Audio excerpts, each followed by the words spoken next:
All right then. So this is the Tsuru website. Go into Gakunai's site as usual. You log in there, of course. You know that. And this time you ignore web class. I still think that's pretty good actually. It's got a sort of heavier, better function for putting up assignments and stuff. But anyway, ignore that. Next to webmail, the familiar Gakumu portal step. You've done this before, of course, when you do your syllabus and so on. Put in your, not syllabus, is it? Yes, it is. And put in your scores for your tests and so on. Click on that. Got all the information there. Probably log in again. You remember this. And then you remember up here this silly little box. There's nothing here. It's just this funny box here. And you click on that as usual. As I say, remember these when you put in your grades and so on.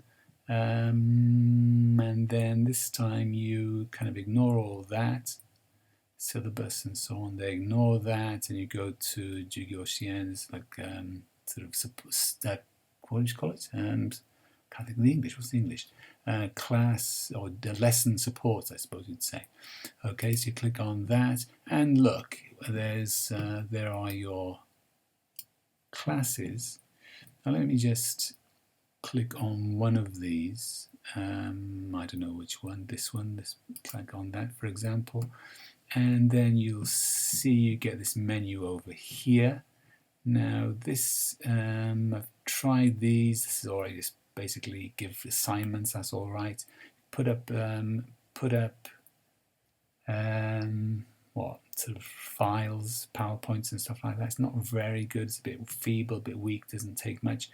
Kejiban here is the notice board. Nothing wrong with that. You can put up quite easily. Put up a message there. There's nothing wrong with that. It's all right.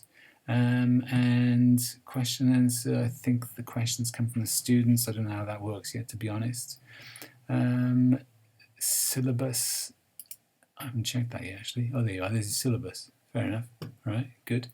And then the students taking the course, this is their list. This is what we want. Okay? This is the student list, the registered students who are actually taking the course. And there's nothing there at the moment, but we are promised that there will be first week when we start. So you will be able to access that. I suppose you'll be able to download the file here, probably an Excel type file, and it should give you a list of the students, hopefully with the function to put them all in alphabetical or numerical order. That'd be great. And it sounds like an improvement on the usual situation, so things are starting to look up. Still think web class is pretty good, but you know, I think that's a reasonable way of at least establishing communication. It sounds a bit easier because the registered students will then come in automatically. There's no need to get the students to do any other extra work or to get you to do any extra work, which will be nice. Anyway, that's the idea. Hopefully that'll work.